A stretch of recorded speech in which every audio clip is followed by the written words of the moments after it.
بلا شبہ اللہ تعالیٰ نے وہ لکھنے کا حکم دیا، فرشتے کسی چیز سے لکھتے ہی ہوں گے، اللہ ہی جانتا ہے، اور رجسٹروں کا لفظ حدیث میں آیا، رجسٹروں پہ لکھتے ہوں گے، اور کیسے رجسٹر، کیسا سسٹم؟ اب اگر 80 سال کی لکھائی کو اگر قلم عفو جس کو کہتے ہیں معافی کا قلم پھیرا جائے، اس کو مٹانے کے لیے بھی تو 80 سال لگیں گے نا۔ اللہ فرماتے ہیں فونٹ ایسی لگاؤ یہ 80 سال کے گناہوں کو بھی نیکیوں میں کنورٹ کر دو۔ یہ میرے رب کے پاس ہے نظام۔ اللہ اس نظام سے ہمیں فائدہ لینے کی توفیق عطا فرما دے۔ دوسرا کام، توبہ کرنے کے بعد جب تک آپ کا دل خوبصورت نہیں ہوگا اس وقت تک یہ دل آپ کو رمضان کی خوشیاں دلائے گا بھی نہیں۔ دل کو کس چیز سے پاک کیا جائے؟ سب سے پہلی بات، فضیل ابن عیاض رحمت اللہ علیہ فرمایا کرتے تھے، لم يدرك من عندنا من أدرك بكثرة صيامه ولا صلاته وإنما أدرك بسخاء الأنفس وسلامة الصدر والنصح للأمة۔ رمضان کے جو بلندیاں اور مقامات ملے ہیں وہ صرف روزہ رکھنے اور قیام کرنے سے نہیں ملتے۔ سلف نے 3 چیزوں کے ذریعے مقام حاصل کیے، بسخاء الانفس دلوں کی سخاوت، سلامت الصدر سینے سلامت، بغض، حسد، عناد، تعصب، عصبیت، انتقام، ہر قسم کے اس طرح کی مذموم صفات سے جب تک دل صاف نہیں ہوتا، خالی نہیں ہوتا، اس پہ نیا رنگ نہیں چڑھ سکتا۔ آپ جانتے ہیں کہیں رنگ ہو چکا ہو، جب تک پہلے کھرچ کے اس کو صاف نہ کیا جائے دوسرا رنگ صحیح چڑھتا ہی نہیں ہے۔ چڑھ بھی جائے کچھ دیر کے بعد نچلا رنگ اپنا چہرہ دکھانا نظر آتا، اپنا چہرہ دکھاتا نظر آتا ہے۔ اس لیے سلف صالحین نے وَالنُّصْحُ لِلْأُمَّةِ بغض اور حسد کی بجائے مسلمانوں کی خیر خواہی، ہمدردی سے اپنے دلوں کو بھر لیا۔ سفیان ابن دینار کہتے ہیں، مجھے یہ بتائیے پہلے لوگوں نے بلندی کیسے حاصل کی؟ قلت لأبی بشر خبرنی عن اعمال من كان قبلنا، پہلے لوگوں کے اعمال اتنے رمضان میں بلند کیوں ہوتے؟ قال كانوا يعملون يسيرا ويؤجرون كثيرا، عمل تو تھوڑا کرتے تھے لیکن اجر ان کو اللہ نے زیادہ دے دیا۔ ليست العبرة بكثرة صلاتهم ولا صيامهم ولا صدقاتهم، نہ تو ان کے زیادہ کو روزے تھے، نہ کو ان کے زیادہ نمازیں تھی اور صدقے تھے۔ سارے مسلمانی مہینے کا روزہ رکھتے، وہ بھی 30 ہی رکھتے تھے۔ شوال کے تو بعد میں 6 روزے ہیں، وہ بھی 30 ہی رکھتے تھے۔ مسلمان بھی زکوٰۃ دیتے تھے لیکن مقام حاصل کرنے والے بھی زکوٰۃ ہی دیتے تھے۔ فرق کیا تھا؟ قال لسلامت صدورہم، ان کے سینے بڑے پیارے تھے، ان سینوں میں، دلوں میں مسلمانوں کے بارے میں سوائے خیر خواہی اور ہمدردی اور محبت و احترام کے سوا کوئی چیز نہیں ہوتی، کوئی بغض نہیں، عداوت نہیں۔ اور آج امت گھائل ہو چکی ہے اختلافات سے، ذاتی اختلاف، نسلی اختلاف، قومی اختلاف، رائے کا اختلاف، حدث ولا حرج۔ اگر اس کے بارے میں 40 چیزیں بھی ذکر کر دی جائیں تو ساری چیزیں دنیا میں موجود ہیں، لیکن ان ساری چیزوں کے باوجود ایک حقیقت کو سمجھنا ضروری ہے، کسی بھی اختلافی بات کو دل میں جگہ نہ دو۔ بہت ساری رونقوں سے، روشنیوں سے کہیں محروم نہ ہو جاؤ۔ سلف صالحین جن کے بارے میں عبداللہ ابن مسعود رضی اللہ تعالیٰ عنہ سے سوال کیا گیا کیف کنتم تستقبلون رمضان، رمضان کا استقبال تم کیسے کرتے تھے اللہ کے رسول کے صحابی؟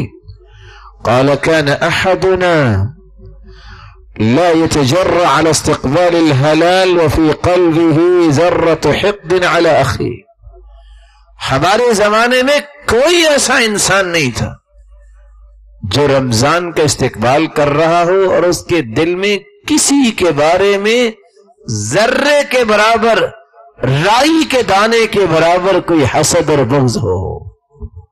صحابہ کرام جو مہم کام توبہ کے بعد کرتے وہ اپنے دل کی صفائی کرتے۔ رسول اللہ صلی اللہ علیہ وسلم نے صحابہ کرام کو یہ کیوں کہا، اس کا ایک راز ہے۔ رسول اکرم صلی اللہ علیہ وسلم کے صحابہ نے جو تابعین کو تربیت دی، اس تربیت کا ایک پہلو یہ بھی ہے،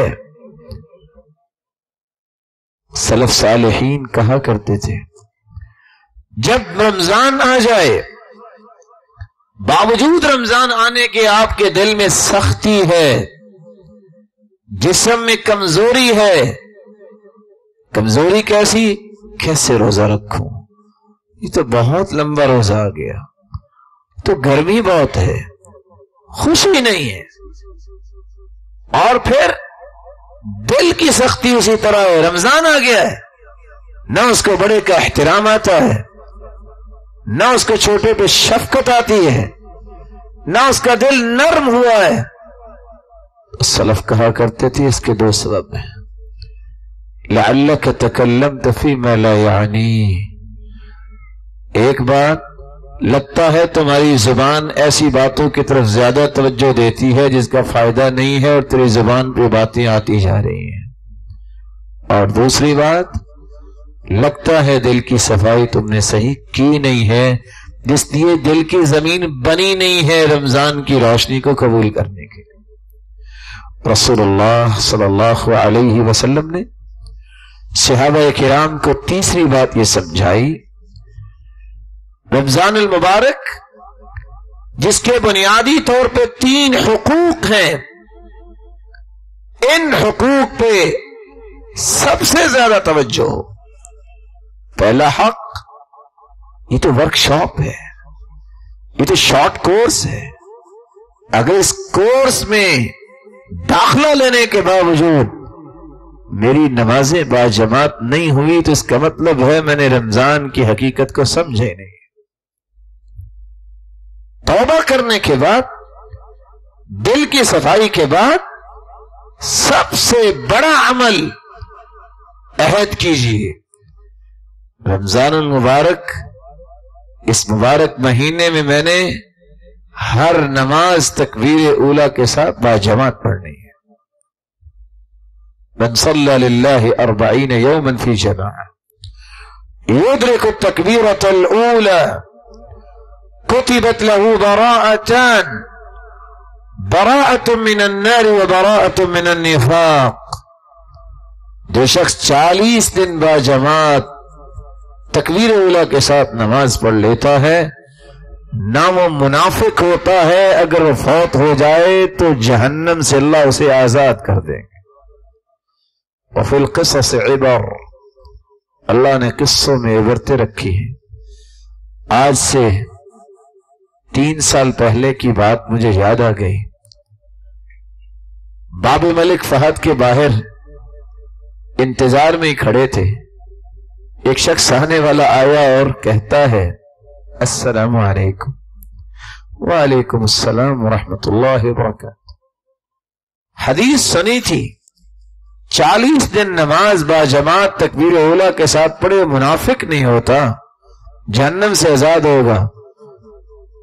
میں صرف اس لیے آپ کے پاس آیا ہوں، دعا کر دے 36 دن ہو گئے، پورا رمضان اور 6 دن بعد میں نے باجماعت نماز پڑھی ہے، تکبیر اولا کے ساتھ پڑھی ہے، بیت اللہ میں پہلی صف میں پڑھی ہے، صرف اتنی دعا کر دیجیے اللہ 4 دن زندگی اور دے دے، میری زندگی کی ایک خواہش پوری ہو جائے۔ اس کا دل تازہ ہو، اس کا ایمان تازہ ہو۔ اللہ کی قسم اس طرح کی باتیں سن کے انسان لرز جاتا ہے، ہم کہاں پھر رہے ہیں؟ کیسے کیسے اللہ نے نیک لوگ پیدا کیے، کیسے کیسے باہمت لوگ پیدا کیے۔ اس لیے تیسرا کام، رمضان شروع ہونے سے پہلے ہی اپنی عادت بنائیے۔ ایک دن میں عادت نہیں بنتی، اگر پہلے عادت بنی ہوئی ہے اللہ کا شکر کر لیجیے، نہیں تو آج رات توبہ کے 2 نفل پڑھ کے کل سے ابتدا کر دیجیے۔ اور میں پھر کہوں گا خصوصاً فجر کی نماز، اس کا خیال کیجیے۔ یہ میں کیوں کہہ رہا ہوں خصوصاً؟ کیونکہ مجھے حدیث یہ مجبور کرتی ہے میں کہوں من صلی الفجر فی جماعہ فہو فی ذمۃ اللہ فلا تخفر ذمۃ اللہ۔ جو فجر کی نماز باجماعت پڑھتا ہے وہ اللہ کی ضمانت اور امانت میں چلا جاتا ہے۔ کسی بڑے چودھری کسی بڑے آدمی کی ضمانت میں ہو، اس کو کوئی نقصان پہنچاتا ہے؟ جو اللہ کی ضمانت میں چلا جائے گا، اس کا مطلب یہ ہے یہ شخص جو ہے رمضان کی جو رونقیں اور برکتیں اپنے دامن میں ضرور جمع کرے گا۔ فجر کی نماز کتنے لوگ کھا کے سو جاتے ہیں، 8 بجے اٹھتے ہیں۔ اللہ تعالیٰ کو بھوکا رکھنا تو مقصود نہیں ہے۔ من لم يدع قول الزور والعمل به فليس لله حاجة ان يدع طعامه وشرابه۔ جس نے جھوٹی بات نہیں چھوڑنی، جس نے جھوٹا عمل نہیں چھوڑنا، اللہ کو تو کوئی ضرورت نہیں کہ آپ کو بھوکا رکھے اور آپ کو پیاسا رکھے۔ آپ کے بھوکے پیاسے ہونے سے اللہ کو کیا فائدہ ہے؟ یہ اپنی جان پہ ظلم کر رہا ہے۔ تو میرے معزز اور محترم بھائیوں، تیسرا کام نماز با جماعت، یہ ٹاپ پریورٹی پہ عمل ہونا چاہیے۔ یہ باقی اعمال اس کے نیچے ہیں۔ کچھ لوگوں کا ذہن ہوتا ہے رفاع عامہ کے کام ہونے چاہیے، ہونے چاہیے، میں بھی کہتا ہوں بڑے ہی مبارک کام ہیں، لیکن نماز نہیں تو کوئی عمل قبول نہیں۔ وہ شخص عبداللہ ابن جدعان جو مکے کے لوگوں سے قرض لے لے کے بھاگ گیا، واپس کرنے کے لیے چیز ہی کوئی نہیں، ایک غار میں جا کے چھپ گیا، دیکھتا ہے ایک سونے کا ہرن بنا ہوا ہے، کسی نے چھپایا ہوا تھا، وہ اس کے ہاتھ لگ گیا، اس نے وہ لیا، اپنے گھر آیا، 1000 حاجیوں کو اس نے لباس دیا، ستو پلائے، گائے ذبح کر رہا ہے، اونٹ ذبح کر رہا ہے، اور روایت تو بتاتی 1000 بکریاں ذبح کی۔ اس بات کو دیکھ کے سیدہ عائشہ نے سوال کیا، یا رسول اللہ صلی اللہ علیہ وسلم، کیا عبداللہ بن جدعان کو بھی اللہ معاف نہیں کریں گے؟ آپ نے 2 جواب دیے۔ عائشہ رضی اللہ عنہ، لم يقل يوما رب اغفر لي خطيئتي يوم الدين۔ عائشہ اس نے ایک دن نہیں کہا کہ اللہ مجھے معاف کر دے، اللہ اس کے اعمال کو قبول کیسے کرے گا؟ اس نے توبہ نہیں کی۔ دوسری بات، ولا صلى يوما، اس نے کبھی نماز نہیں پڑھی، اس کو اللہ تعالیٰ یہ نیکیوں کا فائدہ اس کو کیسے ملے گا؟ نماز نہیں تو کچھ نہیں۔ اگر آپ اس بات کو سمجھنا چاہیں تو میں آپ سے 1 منٹ اور لے لیتا ہوں۔ 5 رکن ہیں اسلام کے: توحید، نماز، روزہ، زکوٰۃ اور حج۔ توحید کے بغیر کوئی بھی رکن کاریگری نہیں، لیکن نماز ایک ایسا رکن ہے کہ ساقط نہیں ہوتا۔ غور کیجیے، اگر کسی کے پاس 7.5 تولے سونا نہیں ہے، 85 یا 87 گرام آج کل کے حساب سے، 52.5 تولے چاندی نہیں ہے، 613 گرام اگر چاندی نہیں ہے، اس پہ زکوٰۃ فرض ہے؟ گویا کہ زکوٰۃ کا رکن اس پہ ساقط ہو گیا۔ کسی کے پاس جسمانی اور مالی طاقت نہیں ہے، جب مال نہیں ہے، جسم میں طاقت نہیں ہے، حج فرض ہے، حج رکن ہے لیکن ساقط ہو گیا، باقی کتنے رکن رہ گئے؟ 3۔ ایک بندہ اتنا لاچار ہو گیا ہے، بیمار ہو گیا ہے، وہ روزہ رکھ ہی نہیں سکتا، روزے کا رکن بھی اس سے ساقط ہوا کہ نہیں ہوا؟ وَعَلَى الَّذِينَ يُطِيقُونَهُ فِدْيَةٌ طَعَامُ مِسْكِينٍ، روزہ نہیں رکھے گا۔ باقی کتنے رکن رہ گئے؟ کون کون سے؟ نماز اور توحید۔ توحید کے بغیر ایمان کا معنی ہی کوئی نہیں۔ ایک نماز ہی رکن ایسا رہ جاتا ہے جس میں توحید بھی ہے، اور ایسی حرکات و سکنات جو اللہ کو پیاری لگتی ہیں، جس کو نماز کہتے ہیں، اس کی کوئی چھٹی نہیں، اس کی کوئی رخصت نہیں۔ 30 سال تک صحابی بیمار رہے، 30 سال تک۔ کبھی یہ قصہ پڑھنے کا موقع ملے تو اکیلے بیٹھ کے پڑھیے گا۔ عمران ابن حسین رضی اللہ عنہ بواسیر کی تکلیف میں 30 سال رہے، اور راوی روایت کرتے ہیں لا بکا ولا تذمر ولا شکا، نہ وہ روئے، نہ انہوں نے شکوہ شکایت کی، نہ ہی اس بات کے بارے میں اپنے کمنٹس جاری کیے پتہ نہیں کیا میرے ساتھ ہو گیا ہے۔ اس صبر کے نتیجے میں یہ وہ واحد صحابی ہیں، اللہ کے رسول نے فرمایا جب یہ تہجد میں نماز پڑھ رہے ہوتے ہیں تو فرشتے آ کے ان سے مصافحہ کرتے ہیں۔ آپ نے حکم دیا صلی قائما، میرے صحابی کھڑے ہو کے نماز پڑھو، فإن لم تستطع فقاعدا، نہیں کھڑے ہو کے پڑھ سکتے میرے صحابی بیٹھ کے پڑھ لو، فإن لم تستطع فعلى جنب، بیٹھ کے بھی پڑھنے کی سکت نہیں، کروٹ کے بل ہو کے پڑھ لو۔ وفي روایت اخرى فأوم ایمان، تم کروٹ کے بل ہو کے بھی نماز نہیں پڑھ سکتے، جس حالت میں تم پڑے ہو تم اشارہ کر لو، اللہ تعالیٰ اجر تمہیں وہی دیں گے جو تم نے خود نماز پڑھی ہو۔ یہ بات نہیں میں نے کی، میں حدیث کا ترجمہ کر رہا ہوں، صحیح بخاری کی روایت ہے۔ اذا مرض العبد او سافر كتب له ما كان يعمل مقيما صحيحا، جب بندہ بیمار ہوتا ہے خشوع نہیں رہتا، سفر میں ہوتا ہے جلدی میں ہوتا ہے، خشوع نہیں رہتا، لیکن اللہ فرشتوں سے کہتے ہیں میرے فرشتوں، بیماری کی کڑیاں تو میں نے اس کو ڈالی ہیں، یہ بیماری کی حالت میں جیسے نماز پڑھ لا، لکھو وہ جس نے زندگی میں خوبصورت نماز پڑھی ہے۔ میرے معزز اور میرے بھائیوں، چوتھا کام جو رمضان المبارک میں کرنا ہے وہ ہے اس رمضان کے روزے رکھنا، بھوکا رہنا نہیں، پیاسا رہنا نہیں۔ صوم کا مطلب ہوتا ہے الامساک، رک جانا، کھانے پینے سے رکنا نہیں، ہر چیز سے رکنا۔ اگر حلال چیز سے اللہ نے روک دیا ہے، سامنے کتنے خوبصورت کھانے پڑے ہوتے ہیں، انسان ہاتھ نہیں لگاتا، سوچنے کی بات نہیں۔ اگر حلال سے اللہ نے روک دیا ہے تو حرام سے تو پہلے رکنا چاہیے نا۔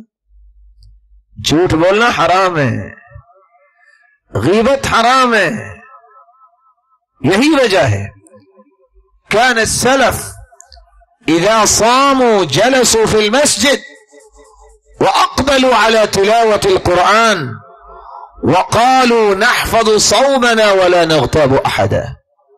سلف صالحین کا اسی لیے رویہ تھا، وہ کہتے تھے کہ حلال چیزیں کھانے سے اللہ نے روک دیا ہے تو حرام سے بچنے کا ایک ہی طریقہ ہے، ہم زیادہ دیر مسجد میں بیٹھتے ہیں، قرآن پڑھتے ہیں، نہ غیبت ہوگی، نہ حرام کی طرف ہم جائیں گے، نہ باتیں ہوں گی، قرآن سے دل لگاؤ تاکہ روزہ جو ہے اس کا صحیح معنی سمجھ میں آئے۔ رسول اللہ صلی اللہ علیہ وسلم کے صحابہ روزے کا اہتمام تو کرتے تھے، لیکن اس روزے کے بارے میں بھی 4 باتیں، مسائل تو بہت لمبے ہیں، 4 باتوں کی میں گزارش ضرور آپ کے سامنے رکھنا چاہتا ہوں۔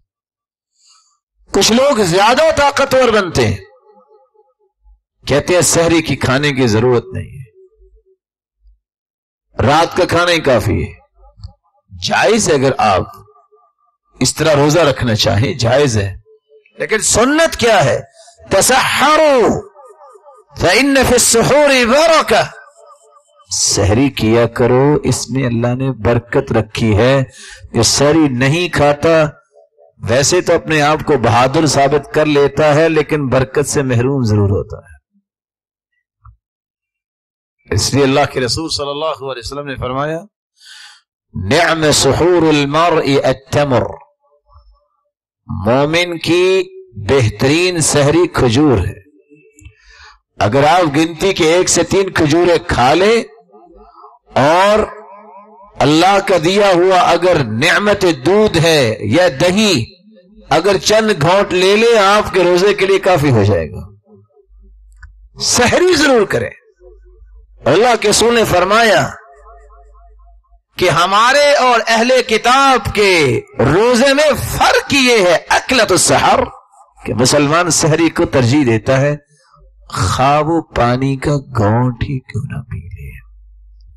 دوسری بات, روزے کے بارے میں رسول اللہ صلی اللہ علیہ وسلم نے صحابہ کی عادت نہیں بنائی جو بن جاتی ہے کہ ہر شخص روزہ رکھنے کے بعد نماز کے بعد سو جاتا ہے.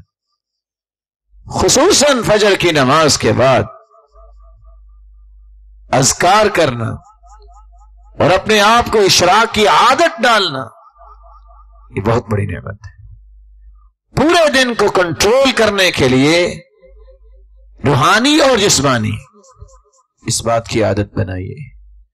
من صلی الفجر فی جماعہ ثم قعد يذكر الله عز وجل ثم صلى ركعتين حتى تطلع الشمس ثم صلى ركعتين كانت له كأجر حجة وعمرة تامة تامة. فجر کی نماز با جماعت پڑھتا ہے, بیٹھ کے اللہ کا ذکر کرتا ہے, سورج نکل آتا ہے, 2 رکعتیں پڑھتا ہے, حج اور عمرے کا مکمل حج عمرے کا ثواب اس کے نام اعمال میں لکھ دیا جاتا ہے. تیسری بات, روزے کے بارے میں جو صحابہ کرام کی عادت تھی سب سے زیادہ زبان کو کنٹرول کرتے تھے. آپ کی کوشش یہ ہونی چاہیے میں گفتگو کم کروں. اگر حکمت و دانائی اپنی زبان پہ جاری کروانا چاہتے ہو اس کا صحیح طریقہ یہ ہے کہ اپنے آپ کو اس بات پہ مجبور کرو کہ کان 2 ہیں زبان 1 ہے, سننا زیادہ چاہیے بولنا کم چاہیے.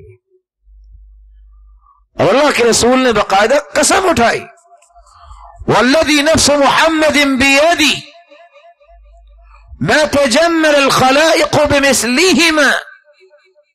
میرے صحابی میں 2 وصیتیں کرتا ہوں, علیک بحسن الخلق وطول الصمت. میرے صحابی ایک اچھا اخلاق اختیار کر لو, اور دوسرا لمبی خاموشی اختیار کرو. اللہ کی قسم جس کے ہاتھ میں میری جان ہے, اللہ تعالیٰ نے ان 2 چیزوں سے بڑھ کر خوبصورت چیز دنیا میں اتاری کوئی نہیں. خاموشی ایک ایسی نعمت ہے جس کے بعد معذرت نہیں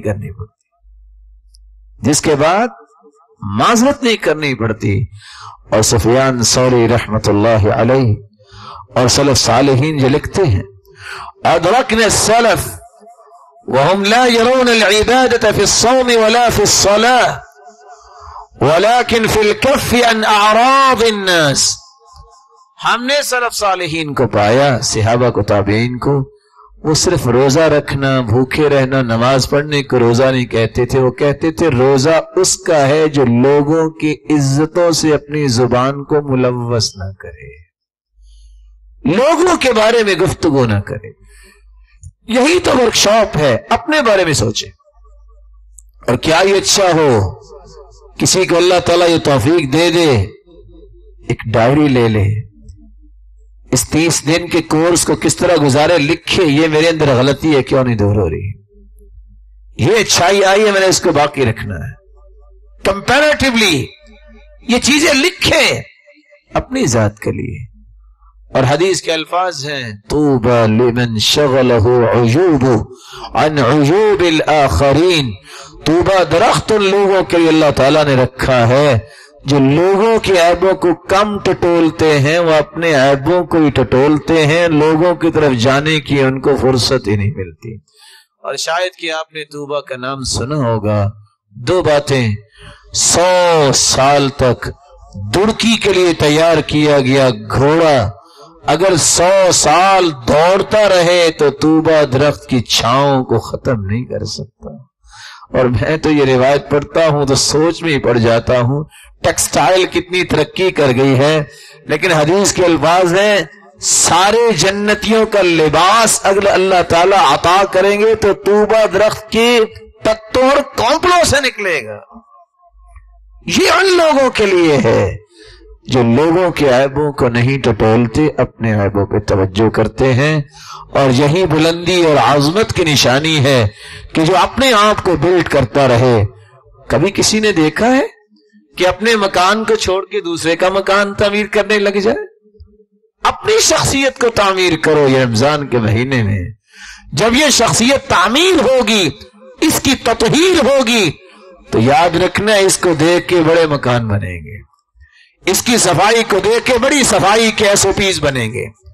اس لیے انفرادی طور پہ صحابہ کرام کا یہ تیسرا رویہ رمضان میں بھولنا نہیں چاہیے روزے کی مد میں۔ اور چوتھی بات، جو ہی افطاری کا وقت ہوتا ہے سب کی خواہش ہوتی ہے کوئی اچھا کھانے کو ملے، اور میں دعا کیا کرتا ہوں یا اللہ سب کو یہ اچھا کھلا دے، اور اتنا کھلا دے کہ یہ تیری عبادت میں اور آگے بڑھنے والے بن جائیں۔ یہ مبارک گھڑی جو روزے کے وقت ہے عند فطرہ، ویسے تو روزے دار سارا دن جو دعا کرے رد نہیں ہوگی، دعوت المسافر، لیکن خصوصاً جو افطاری کے وقت جو ہے وہاں ہر وقت انسان اپنی رنگینیوں کی طرف دیکھے کہ آج فلاں چیز بنی ہے کہ نہیں، اس وقت الگ ہو جائے، بیٹھ کے اپنے رب سے راز و نیاز کی باتیں کرے۔ بڑی مبارک گھڑی ہے، اس کو ضائع کرنے سے بچو، اور اللہ کہ پیارے پیغمبر کی اس بات کو سچا ثابت کرو، ثلاث دعوات یستجاب لہن لا شک فیہن، 3 ایسی دعائیں ہیں جو اللہ قبول کرتے ہیں جس کی قبولیت میں شک ہے ہی نہیں۔ ان میں ایک دعا وہ دعوت الصائم، روزے دار کی دعا ہے۔ اللہ رب العزت ہمیں ان چاروں چیزوں کا خیال رکھنے کی توفیق عطا فرمائے۔ اور اگر 5ویں بات کو شامل کر لیں، پڑھے لکھے لوگ ہیں، کسی کو کچھ کہہ تو نہیں سکتے، ہم کہتے ہیں تراویح کون سی فرض ہے، تراویح کون سی فرض ہے، اور حدیث یہ کہتی ہے من قام بعشر آیات لم یکتب من الغافلین۔ میں بھی غفلت کا شکار ہوں بھائیو، آپ بھی غفلت کے شکار ہیں، لیکن حدیث کہتی ہے جو رات کو اٹھ کے صرف 10 آیتیں پڑھ لے کھڑا ہو کے اللہ کے سامنے، اللہ تعالیٰ اس کی ہر غفلت کو دور کر دیں گے، بلکہ غافلوں سے اس کا نام ہی کاٹ دیں گے۔ بہت بڑی نعمت ہے۔ اور حدیث کے الفاظ ہے من صلی مع الامام، جو کسی امام کے ساتھ کھڑا ہو کے پڑھتا ہے نماز، اس سے پتہ چلا کہ اللہ کے رسول ترغیب دے رہے ہیں۔ ثم انصرف، پھر وہ امام کے ساتھ ہی تراویح سے فارغ ہوتا ہے، ساری رات کا قیام اس کا لکھا جاتا ہے۔ غنیمت ہے۔ اور اللہ کے رسول صلی اللہ علیہ وسلم نے لفظ جو بول دیے، میں اس کی طرف توجہ زیادہ دلانا چاہتا ہوں۔ من صام رمضان ایمانا واحتسابا غفر له ما تقدم من ذنبه ومن قام رمضان ایمانا واحتسابا غفر له ما تقدم من ذنبه۔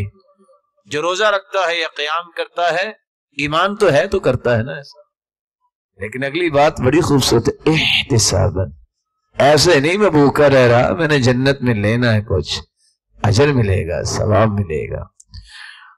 آئے گا ایک خوبصورت شکل میں آنے والا قیامت کے دن جب انسان قبر سے نکلے گا، پوچھے گا انت ومن انت وجہک، تیرا چہرہ کتنا اچھا ہے، تو ہو کون؟ کہے گا انا عملک الصالح، میں تیرا نیک عمل ہوں، میں ہی تھا جو تمہیں سخت گرمی میں مجبور کرتا تھا کچھ کھانا نہیں ہے، میں ہی تھا جو تمہیں رات کی طریقے میں کھڑا کرتا تھا، آج تمہیں پریشانی کی ضرورت نہیں، میں تجھے جنت میں لے کے جاؤں گا۔ اس لیے احتساب کہ یہ معاملہ صرف کھانے پینے کو چھوڑنا نہیں ہے، حاضری لگوانی نہیں ہے کہ میں بھی تراویح پڑھتا ہوں، کوئی لگائے حاضری یا نہ لگائے، میرے دل میں یہ ایک درد ہونا چاہیے، اللہ قبول کر لینا، میرے مالک اس کا مجھے اجر دے دینا، اے اللہ مجھے اس کے ثواب سے محروم نہ کرنا۔ رسول اکرم صلی اللہ علیہ وسلم کے صحابہ کا یہ 5واں عمل، توبہ کے بعد دل کی صفائی، روزہ رکھنا، عبادات کی پابندی، اور پھر قرآن مجید کی تلاوت جس میں قیام اللیل ہے۔ رسول اکرم صلی اللہ علیہ وسلم کے صحابہ کا معمول کیا تھا؟ آج قرآن مجید اس کے بارے میں 3 تصور ہیں۔ کچھ تصور یہ ہے مجھے سمجھ آئے نہ آئے میں نے آج ثابت کرنا ہے کہ 10 پارے پڑھے۔ دوسرا تصور واجب ہے قرآن ختم کرنا۔ تیسرا تصور ٹائم ہی نہیں ملتا، کیا کریں، پڑھنا ہی نہیں آتا، لیکن اپنے ڈیوٹی ٹائم جہاں گزارتا ہے وہاں تو یہ ایکسٹرا آرڈنری اپنے آپ کو ایکسپرٹ ثابت کرنا چاہتا ہے، بڑی قابلیت ہے، قرآن ہی پڑھنا نہیں آتا۔ صحابہ کا معمول کیا تھا؟ صحابی اللہ کے رسول کے پاس آئے، کہتے ہیں اللہ کے رسول میں قرآن کتنی دن میں پڑھوں؟ قال اقرأ فی 40، رمضان کی بات نہیں ہو رہی، فرمایا 40 دن میں پڑھو۔ کہانی میں اور پڑھنا چاہتا، فرمایا اقرأ فی 30، 30 دنوں میں پڑھو۔ کہانی میں اور پڑھنا چاہتا، فرمایا اقرأ فی 25، تیسری روایت میں آتا ہے آپ نے فرمایا 25 دن میں ختم کرو۔ پھر آئے اللہ کی رسول اور پڑھنا چاہتا، قال اقرأ فی 20، 20 دن میں پڑھو۔ کہ اللہ کی رسول اور جی چاہتا ہے، قال اقرأ فی 15، 15 دن میں پڑھ لو۔ کہ اللہ کے رسول اگر اور جی چاہے تو، قال اقرأ فی 10، 10 دن میں پڑھو۔ کہ اللہ کے رسول اور جی چاہتا ہے، فرمایا اقرأ فی 7، 7 دنوں میں قرآن پڑھو۔ رسول اللہ صلی اللہ علیہ وسلم کی 7ویں روایت جو ہے، حدیث کے الفاظ ہیں، جو 3 دن میں سے کم میں قرآن پڑھتا ہے اس نے قرآن کو سمجھا نہیں ہے۔ کچھ لوگوں نے اس کا معنی یہ لے لیا کہ 3 دن سے کم میں قرآن ختم کرنا جائز ہی نہیں ہے۔ مقصود کیا ہے کہ اس نے معانی کا خیال کرتے ہوئے جس نے پڑھا ہے اس کو تو وقت لگتا ہے، اس نے گویا کہ قرآن کی تلاوت کا اجر لے لیا ہے، قرآن کے معانی کو ساتھ لے کے نہیں چلا۔ اس سے قطعاً یہ مقصد نہیں ہے کہ وہ 3 دنوں سے پہلے قرآن ختم نہیں کر سکتا۔ اس لیے سلف صالحین یہ 7 روایتیں اگر کسی مسلمان کو یاد رہیں، یہ رمضان کی بات نہیں، عام معمول یہ ہے کہ 40 دن سے زیادہ نہیں گزرنے چاہیے، قرآن ختم ہونا چاہیے۔ رسول اکرم صلی اللہ علیہ وسلم کے صحابہ زہری بیان کرتے ہیں، ابن رجب لکھتے ہیں کان اذا دخل رمضان قال فانما هو تلاوة القرآن، جب رمضان شروع ہو جاتا، امام بخاری کے استاد ہیں امام زہری، کہتے بس اب آج کے بعد 1 مہینے تک میں کلام آپ سے نہیں کر سکوں گا زیادہ، اب میں اپنے رب سے کلام کرنا چاہتا ہوں۔ جب بھی دیکھتے وہ قرآن پڑھتے نظر آتے۔ حالت یہ ہے، کان مالک اذا دخل رمضان یفر من قراءة الحدیث، امام مالک جب رمضان شروع ہوتا تو حدیث بھی نہ پڑھاتے۔ کیوں؟ کیا کرتے؟ وَمُجَالَسَةِ أَهْلِ الْعِلْمِ، لفظوں پہ غور کیجیے، اہل علم کے ساتھ بھی وہ نہ بیٹھتے مذاکرہ کرنے کے لیے حدیث کا، بلکہ کیا کرتے؟ وَأَقْبَلَ عَلَى تِلَاوَةِ الْقُرْآنِ مِنَ الْمُصْحَفِ، قرآن کو کھول کے وہ تلاوت کرتے، اور اسی کو ان کا معمول بنانا تھا۔ اور کسی نے جب پوچھا کہ آپ کھول کے تلاوت کرتے ہیں یاد نہیں ہے، تو وہ روایت پیش کیا کرتے تھے، من سرہ ان یحب اللہ ورسولہ فلیقرأ فی المصحف، جو چاہتا ہے اللہ اور اس کے رسول کی محبت اس کے دل میں پیدا ہو جائے اور وہ اللہ کا محبوب بن جائے، اسے قرآن کھول کے پڑھنا چاہیے، اسے قرآن کھول کے پڑھنا چاہیے۔ سلف صالحین کا یہ رویہ رہا ہے۔ عبد الرزاق بیان کرتے ہیں، كان سفيان الثوري إذا دخل رمضان ترك جميع العبادة وأقبل على قراءة القرآن۔ سفیان ثوری جب رمضان شروع ہوتا باقی ساری عبادتیں چھوڑ دیتے، کہتے سب سے بڑی عبادت میں نے کرنی ہے تو قرآن ہی پڑھنا ہے۔ رسول اللہ صلی اللہ علیہ وسلم کے صحابہ کے معمولات بھی یہی تھے۔ كان الأسود يقرأ القرآن في كل ليلتين، اسود ہر 2 راتوں میں ایک قرآن مکمل کیا کرتے تھے، من رمضان، رمضان کی راتوں میں۔ حیرانگی کی بات یہ ہے، كان قتادہ يختم كل 7 دائما، وفي رمضان في كل 3، وفي العشر الأواخر كل ليلة۔ قتادہ عام مہینوں میں 7 دن میں قرآن مکمل کرتے، رمضان کے پہلے 20 دن میں ہر 3 دن کے بعد قرآن ختم کرتے، اور آخری عشرے میں ہر رات قرآن ختم کرتے۔ رسول اللہ صلی اللہ علیہ وسلم نے اپنے صحابہ کی تربیت یہی کی تھی۔ حیرانگی کی بات ہے، کبھی کبھی ہم سوچا کرتے تھے اور پڑھتے وقت بھی پریشان ہوتے تھے کہ عثمان رضی اللہ تعالیٰ عنہ ایک رات میں 2 قرآن کیسے ختم کر لیتے؟ رات اگر سردی کی ہو اس وقت پڑھ کے گزر جاتے تھے، آج سمجھ آتی ہے کہ ہو سکتا ہے۔ اور شاید آپ نے سنا ہو مولانا باقر صاحب کا نام، انہوں نے سب کے سامنے بیٹھ کے 3.5 گھنٹے میں قرآن سنا دیا تھا، اور طریفی کہتے ہیں کہ ہمیں یقین نہیں آتا تھا کہ ایک رات میں قرآن کیسے مکمل ہوتا ہے، اتنی مدت انسان پڑھ کیسے سکتا ہے؟ اب یقین آ گیا ہے۔ پوچھا اب کیسے؟ کہا جب انسان کے جسم کے ریشے ریشے میں کسی چیز کی محبت آ جاتی ہے، وہ 6-8 گھنٹے وہاں سے حرکت ہی نہیں کرتا۔ آج فیس بک کے شدائی 8 گھنٹے بیٹھے رہیں، نہ ان کو پتا ہوتا ہے صبح ہوئی ہے، نہ ان کو پتا ہوتا ہے شام ہوئی ہے، بیٹھے ہی نظر آتے ہیں۔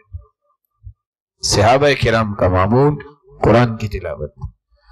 اور میں بڑے ادب سے یہ گزارش کروں گا، اے روشن ضمیرو، بہت مبارک وقت آ گیا ہے، تمہیں اگر قرآن کی کوئی صورت یاد نہیں، عہد کرو اس رمضان کا اور پچھلی میری زندگی کے رمضانوں کا کچھ فرق ہونا چاہیے۔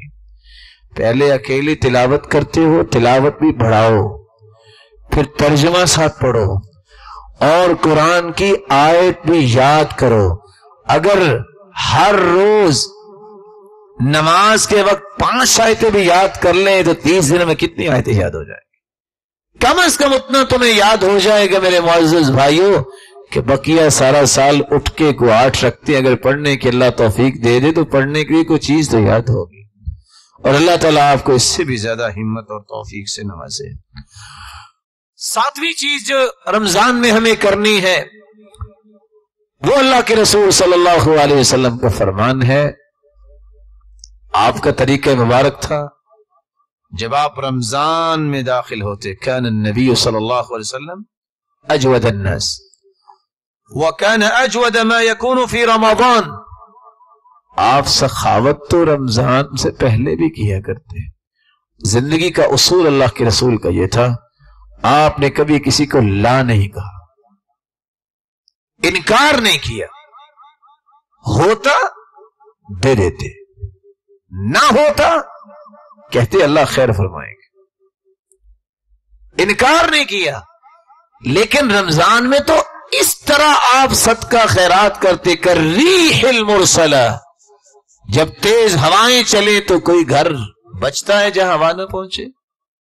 کر ریح المرسلہ، آپ صدقہ اور زکوٰۃ اس طرح لوگوں میں تقسیم کرتے اللہ کی رضا حاصل کرنے کے لیے۔ اس ضمن میں چند لمحات آپ سے لینا چاہوں گا۔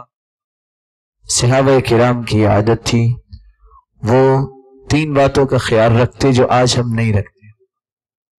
سال کے بقیہ مہینوں میں شادیوں پہ دھوم دھام سے خرچ ہوتا ہے، لیکن رمضان میں بخل ہے، گھر والوں پر بھی، بچوں پر بھی، اور پہلے اپنی جان پر بھی۔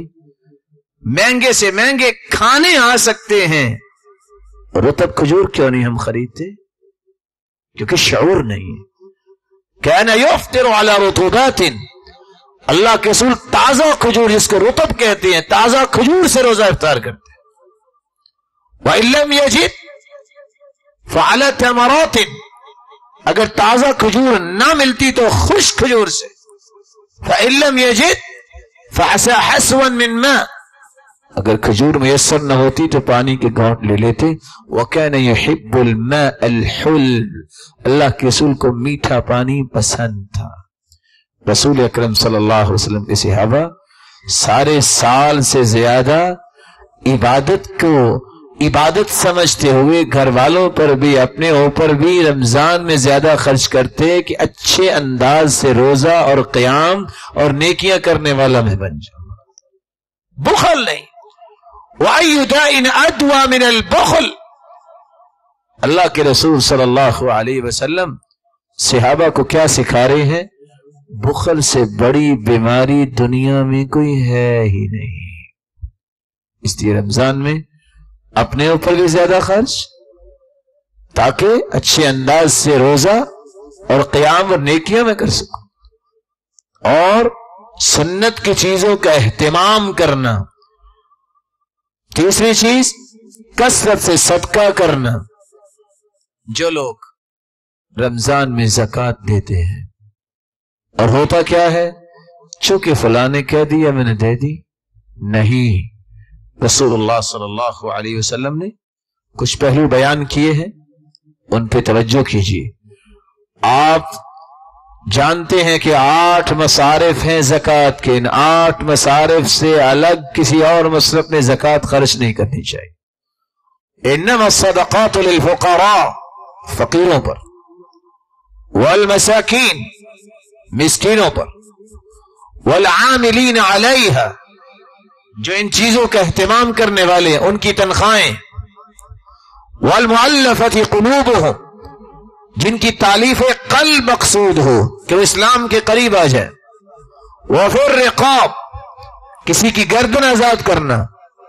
آج غلام تو نظر نہیں آتا، لیکن کتنے ایسے بے گناہ لوگ کسی مصیبت میں پھنس جاتے ہیں، ان کی گردنیں چھڑانا۔ والغارمین، مقروض، وفی سبیل اللہ، اللہ کی راہ میں، وابن السبیل، مسافر اگر کروڑ پتی بھی ہے، سفر کی حالت میں سے ضرورت پڑ گئی ہے تو اسے زکوٰۃ دی جائے گی، لیکن ان زکوٰۃ کے ان مصارف کے علاوہ اپنے صدقات کا رخ سب سے پہلے کیجئے اللہ کے گھر بنائیے۔ من بنا مسجدا یبتغی بہ وجہ اللہ بنى اللہ له بیتا فی الجنہ، جو دنیا میں اللہ کا گھر بناتا ہے اللہ جنت میں اس کا گھر بنا دیتے ہیں۔ ولو قدر محفظ قطا، میں نہیں کہتا ساری مسجد خود بناؤ، مفحص قطا، بٹیر جتنی جگہ پہ بیٹھتا ہے اتنی جگہ کی تعمیر کا بندوبست اگر آپ کر دیتے ہو، ابو ذر کی روایت ہے جنت میں اللہ تمہارا گھر پورا ہی بنائے گا۔ دوسرا کام تفطیر الصائمین، عادت بنائیے، اور اس عادت کو بنانے کے لیے میں دعا دوں گا اللہ آپ سب کو اپنے گھر کی زیارت نصیب فرمائے۔ دیکھو مدینے اور مکے میں، اور صرف یہاں نہیں ہر جگہ جن کو اللہ نے عقل و دانش سے نوازا ہے اور اس شوق سے نوازا ہے، منتیں کر رہے ہوتے ہیں کہ افطاری ہمارے پاس کی، لڑائی کس بات کو کہتا نہیں میرے پاس کرے، وہ کہتا ہے میرے پاس کرے۔ ہر مسجد میں افطاری کا انتظام کیجیے، لوگوں کے اندر شعور زندہ کیجیے، ڈبل روزہ رکھیے۔ ڈبل روزہ، من فطر صائما فلہ اجر مثل صائم، روزہ رکھنے کا ثواب الگ ہے، جو کسی کو روزہ افطار کرواتا ہے اس کو بھی اتنا ہی اجر جتنا روزہ رکھنے والے کو اجر ہے۔ اگر ایک روزہ اللہ کی راہ میں رکھا جائے تو حدیث کے الفاظ ما من عبد يصوم يوما الا بعد الله بذلك اليوم وجهه عن النار 70 خريفا، ایک روزہ جو اللہ کی راہ میں رکھتا ہے 70 سال اگر سفر کیا جائے، گھوڑا دوڑے تو ویسے کتنے کو میل سفر طے کر لے گا؟ ایک گھوڑا اگر 120 میل کی رفتار سے دوڑایا جائے، ویسے تو زیادہ دوڑ سکتا ہے، تو ویسے 70 سال اگر گھوڑا دوڑتا رہے تو کتنے میل سفر کرے گا؟ کبھی کبھی کیلکولیٹر کو لے کے اس لیے بھی جمع تفریق کر کے دیکھا کرے حدیث کیا کہہ رہی ہے، یہ انگلیاں لگانا بھی اجر ثواب کا باعث بن جائے گا۔ جتنا سفر 70 سال میں ہوگا، اللہ قیامت کے دن ایک روزے کی وجہ سے جہنم سے مومن کو اتنا دور کر دیں گے۔ اس لیے روزہ رکھیے بھی اور افطاری کرنے کا شوق بھی پیدا کیجیے۔ کفالۃ الیتیم، موقع ہے معاشرے کے اندر پسی ہوئی انسانیت، ایسے لوگ جن کے والد دنیا سے رخصت ہو گئے، یتامہ، یتیموں کی کفالت کی ذمہ داری لیجیے۔ اس یتیم کو میں پڑھاؤں گا، اس یتیم کو میں کھانا دوں گا۔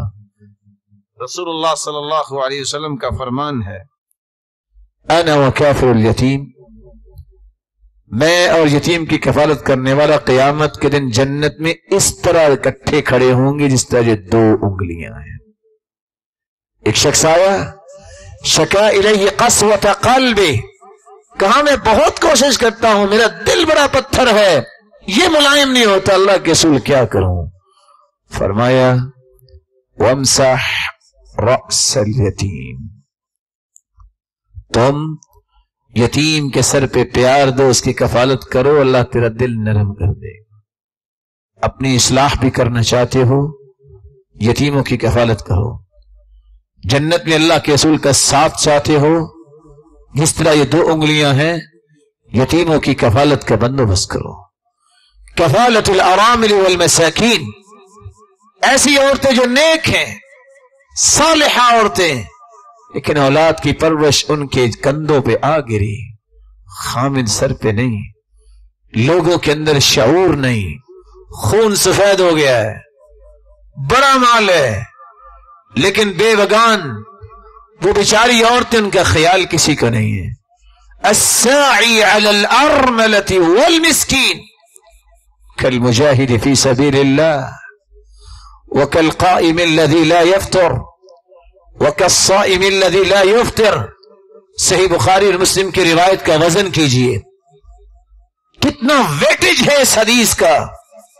وہ بیوہ عورت جس کے سر پہ کوئی نہیں ہے، وہ مسکین جو ضرورت مند ہے، اس کے لیے کوشش کرنے والا، ساعی، مال دینے والا نہیں کہا، وہ تو اس سے بڑے کمال کا آدمی ہے۔ کوشش کیا ہے؟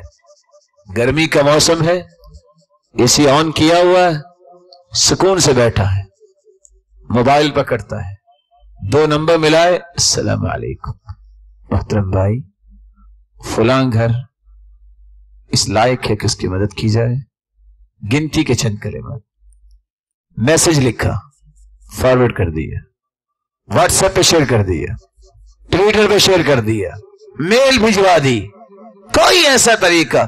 یہ سارے ٹولز کیوں اللہ نے اپلیکیشن دیا؟ فائدہ لو، سعی، کوشش کیے۔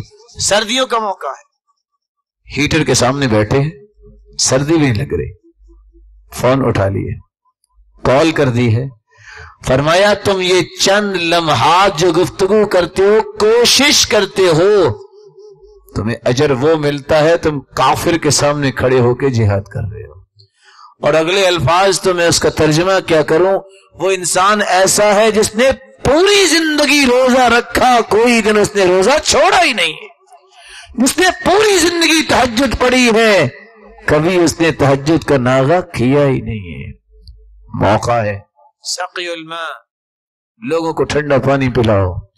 اور میں گزارش کروں گا ان لوگوں سے جن کو اللہ نے مال دیا ہے، کوئی ایسی مسجد آپ کی نظروں میں آئے جس میں ٹھنڈے پانی کا بندوبست نہیں، رمضان سے پہلے ٹھنڈے پانی کا بندوبست کرے۔ یہ مال اللہ نے دیا ہے۔ ایک صحابی آئے، کہا اللہ کے رسول ماں دنیا سے جا چکی ہے، میں اس کے درجات کو بلند کیسے کر سکتا ہوں، میری آخر ماں تھی۔ فرمایا علیک بسقی الماء، تم لوگوں کو پانی پلاؤ، درجات تیری ماں کے بلند ہو جائے۔ وفی القصص عبر، قصوں میں عبرت ہوتی ہے۔ ریاض کا ایک تازہ واقعہ ہے چند سالوں کا۔ ایک شخص نے جب یہ روایت سنی، والدہ دنیا سے چلی گئی، اس نے کہا بس ہر مسجد میں نے ٹھنڈا پانی جو ہے اس کا بندوبست کرنا ہے۔ ایک دن ڈیوٹی سے عصر کی نماز پڑھنے کے لیے آیا، دیکھتا ہے ٹھنڈا پانی نہیں، کہتا ہے بس آج شام کو فارغ ہوں گا، اور ظہر کی نماز پڑھنے آیا، آج عصر کو فارغ ہوں گا تو میں ٹھنڈے پانی کا بندوبست کروں۔ جب عصر کے وقت آیا، دیکھا تو ٹھنڈے پانی کا بندوبست ہو چکا ہے، بیٹھ کے رونے لگ گیا۔ امام کہتا ہے کیوں رو رہے ہو؟ کہا افسوس رو رہا ہوں کہ یہ قسمت میں نہیں تھی کہ میں نیکی کرتا۔ کہا پریشان کیوں ہو، تمہیں پتا یہ کون لگوا کے گیا؟ یہ تیرا بیٹا ہی تو لگا کے گیا ہے۔ باپ جب نیکی کرتا ہے، یہ نیکی آگے اولادوں میں بھی چلتی ہے۔ مسجدوں کے اندر ٹھنڈے پانی کا بندوبست کریں، لوگ آئیں، آ کے نماز پڑھیں، دعائیں دیں تمہیں، اور سکون سے عبادت کریں۔ ان کی عبادت کا من دل علی خیر فلہ اجر مثل فاعلی، جو نیکی کی دلیل بنتا ہے، دعوت دیتا ہے، نیکی کرنے والے کو جتنا اجر ملتا ہے، بتانے والے کو بھی، سبب بننے والے کو بھی اتنا ہی اجر ملتا ہے۔ اور میں تو کہنا چاہوں گا اگر تو میرے اور آپ کے گھر میں اے سی نہیں ہے تو مسجد میں نہ لگاؤ۔ اگر میں اور آپ گھر میں اے سی میں بیٹھتے ہیں تو سب سے پہلے مسجدوں کے اندر اہتمام کرو کہ جو نمازی آ جائیں ان سے مبارک لوگ کون ہیں، ان کا احترام کرو، ان کے لیے آسانیاں کرو، اور اللہ تعالیٰ توفیق دے آپ سب کو۔ کبھی جاؤ عرض حجاز میں، نماز ظہر کی ہونی ہے، 2 گھنٹے پہلے اے سی چل رہا ہے کہ آنے والوں کو کوئی تکلیف نہ ہو۔ شام عشاء کی نماز پڑھنے آتے ہیں، عشاء کو تراویح پڑھنے آتے ہیں، ہر بندے کے سامنے پانی ٹھنڈے کی بوتل پڑی ہے، اس کو اٹھ کے باہر نہ جانا پڑے، اس کی کوئی رکعت نہ رہ جائے، یہاں سے پکڑ کے پی لے۔ یہ شعور زندہ ہو تب یہ کام ہوتے ہیں۔ میرے معزز بھائیوں، ایک بھولا ہوا سبق اداء الدیون۔ کتنے سفید پوش پہلی صف میں بیٹھنے والے، نیک لوگ، اچھے اخلاق والے مقروض ہیں۔ کوئی شخص اس بات پہ توجہ کرنے کے لیے تیار ہی نہیں، وہاں دیں گے جہاں نام بن جائے۔ سفید پوشوں کی سفید پوشی پہ پردہ ڈالنا یہ بہت بڑی نعمت ہے، اور حدیث کے الفاظ ہیں، رسول اللہ صلی اللہ علیہ وسلم نے فرمایا من نفس عن غریمہ او محا عنہ کان فی ظل العرش یوم القیامہ، جو کسی کا قرض معاف کر دے یا کسی کا قرض اتار دے، جس دن کوئی سایہ نہیں ہوگا، اللہ اس کو اپنے عرش کا سایہ نصیب فرمائے۔ جو کسی کے لیے آسانی کر دے، جس دن ساری دنیا کے قدم اکھڑ رہے ہوں گے، اللہ اس کے قدم جنت میں جما دیں گے۔ قرض اتاریے، اور خصوصاً وہ لوگ جن کو آپ جانتے ہیں لیکن ان کی زبان گنگ ہے، حیا ہے ان کے اندر عزت نفس ہے، ان کی عزت نفس کو پامال نہ کیجیے، ان کی عزت سے مت کھیلیے، ان کے یہ بوجھ اتاریے۔ رسول اللہ صلی اللہ علیہ وسلم کے صحابی ابو الیسر کیسے کمال کے صحابی تھے، جب ان کے پاس کوئی آتا، مال ہوتا تو دے دیتے، نہ ہوتا تو کہتے اکتب علی سجلا، تم لکھ لو کہ میں نے تیرا قرض دینا، ہمیں تمہیں بعد میں دے دوں گا۔ اور جب یہ حدیث سنی کہ قیامت کے دن اللہ تعالیٰ ایسا انعام دیں گے، تو وہ بلاتے جس سے قرض دیا ہوتا تھا، کہتے ادھر آؤ، یہ تیرا وہ سک ہے، میں اس لیے اس کو چیر کے پھینک رہا ہوں کل قیامت کو اللہ کے عرش کا سایہ لوں گا. جنت میں قدم رکھنا ہے. لیکن ہم ایسے بادشاہ ہیں، قرض تو دور کی بات، ہم نیوندروں کے بڑے بڑے لمبے کھاتے رکھے ہوئے ہیں. اور صحیح بخاری کی روایت سناتا جاؤں، العائد فی ہبتہ کالکلب یعود علی قیئہ، تحفہ دے کے واپس لینے والا ایسا ہے جیسے کتا قے کر کے دوبارہ چاٹ لے. ولیس لنا مثل السوء، یہ بری مثالیں ہمارے لیے نہیں، اللہ کے رسول کا فرمان ہے. سب سے پہلے یہ نیوندروں کی کاپیاں جو ہیں جلائیے، تم نے اللہ کے لیے دیا تھا، کسی کی مدد کی تھی. یہ بوٹی دے کے بکرا دینے کی خواہش مومن کی تو نہیں ہوتی. تو بڑے ستی قسم کے لوگ ہوتے ہیں، بڑے عجیب سے لوگ ہوتے ہیں، دے کے پھر لینے کی خواہش. رسول اللہ صلی اللہ علیہ وسلم نے مسلمانوں کو یہ بات بھی سمجھائی، تم قرآن مجید کی تعلیم، علم کو پھیلانے کے لیے خرچ کرو. سبع یجرى للعبد بعد موته وهو في قبره، 7 ایسے عمل ہیں، بندہ قبر میں پڑا ہوگا، مٹی میں ہے، لیکن اجر اس کو پہنچ رہا ہے. من علم علما، جو لوگوں کو علم سکھا دے، ونشرہ، علم کی نشر و اشاعت کا سبب بن جائے، خود علم نہیں سکھا سکتا، علم والوں کے ساتھ کھڑا ہو جائے، کتابیں پرنٹ کروائے اور لوگوں تک یہ دین کی بات پہنچائے. کتنے مبارک ہیں یہ لوگ جو اسی مقصد کے لیے آپ کو جمع کرتے ہیں. اللہ تعالیٰ ان کی زندگیوں میں برکت فرمائے. او ورث مصحفا، یا قرآن مجید کا نسخہ اگر وہ کسی مسجد میں رکھوا دے، چھوڑ دیتا ہے بطور وراثت. او بنا مسجدا، یا مسجد بنائے. او بیتا لابن السبیل بنا، وہ مسافروں کا گھر بناتا ہے. او صدقتا اخرجها فی صحتی و حیاتی، صدقہ نکالتا ہے صحت کی حالت میں اور زندگی کی حالت میں. او غرس نخلا، یا وہ درخت لگا دیتا ہے. ان کاموں کی طرف بھی توجہ کیجیے. رسول اللہ صلی اللہ علیہ وسلم کی آخری بات کو پیش کر کے میں بات کو ختم کرنا چاہوں گا. ہر وہ پہلو، ادخال السرور فی قلب مسلم صدقہ، مسلمانوں کے دل میں خوشی پیدا کرنا، ان پہلوؤں کو اختیار کیجیے. اور رسول اللہ صلی اللہ علیہ وسلم نے فرمایا، وَلَأَنْ أَمْشِي مَعَ أَخِي وَأَقْضِيَ لَهُ حَاجَتَهُ أَحَبُّ إِلَيَّ مِنْ أَعْتَكِفَ شَهْرًا فی هذا المسجد. مسجد نبوی 1 مہینہ اعتکاف کرنے والے اللہ کے رسول. 3 کام.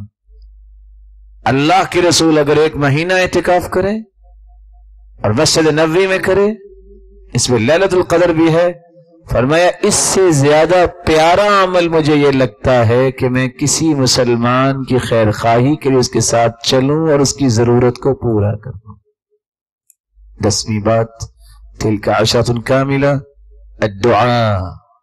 الدعاء، کثرت سے دعائیں کریں، خصوصاً جب اذان ہو، جماعت کھڑے ہونے تک. الدعاء بین الاذان والاقامۃ لا ترد، دعا رد نہیں ہوتی. سحری کے وقت دعا کریں، افطاری کے وقت دعا کریں. لا يبدل التقدیر الا الدعاء، دعا تقدیر کو بھی بدل دیتی ہے. فرمایا دعا جو ہے یہ مومن کا اسلحہ ہے، دعا یہ عبادت کا مغز ہے. کثرت سے دعا کرو. ان الدعاء ينفع مما نزل ومما لم ينزل فعليكم عباد اللہ بالدعاء. دعا سے تکلیفیں دور بھی ہوتی ہیں، بلائیں ٹلتی ہیں، اور آنے والی بلاؤں کو بھی اللہ ٹال دیتے ہیں. 3 چیزوں میں سے ایک انعام ملتا ہے، یا اللہ فوراً دعا قبول کر لیتے ہیں، یا اللہ تعالیٰ کو مصیبت ٹال دیتے ہیں، یا اللہ تعالیٰ اس کو ذخیرہ کر لیتے ہیں آخرت کے لیے، اور ایک پہاڑ کی شکل میں نام اعمال میں آئے گا. اللہ رب العزت ہمیں ان باتوں کو اپنی زندگی میں اتارنے کی توفیق عطا فرمائے. جو روحانی یا جسمانی بیمار ہیں، اے اللہ ان کی بیماریوں کو شفاؤں میں بدل دے. جو کسی مصیبت میں ہے، اللہ ان کی مصیبت کو خوشیاں بنا دے. صاحب اولاد ہیں، ان کی اولادوں کو نیک بنا، دست بازو بنا، آنکھوں کی ٹھنڈک بنا، صدقہ جاریہ بنا. بے اولاد کی جھولیوں کو بھی بارونق بنا دے۔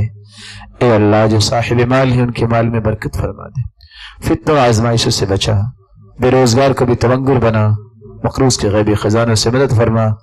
اے اللہ جتنے یہ بات سن رہے ہیں اور بیٹھے ہیں سب کو عزتوں، رحمتوں، راحت اور برکتوں سے نواز۔ اے اللہ جو خیر کی چابی بنے ہیں، اے اللہ تو ان کے جنت میں گھروں کو آباد فرما۔ مولا کریم جتنے بیٹھے ہیں سب پہ آگ کو حرام کر دے، سب کو ایمان کی حالت میں اپنے پاس بلا اور سب کو جنت الفردوس میں جمع فرما۔ اپنے محبوب کی رفاقت نصیب فرما اور اپنے دیدار کا مستحق بنا۔ وآخر دعوانا ان الحمد للہ رب العالمین۔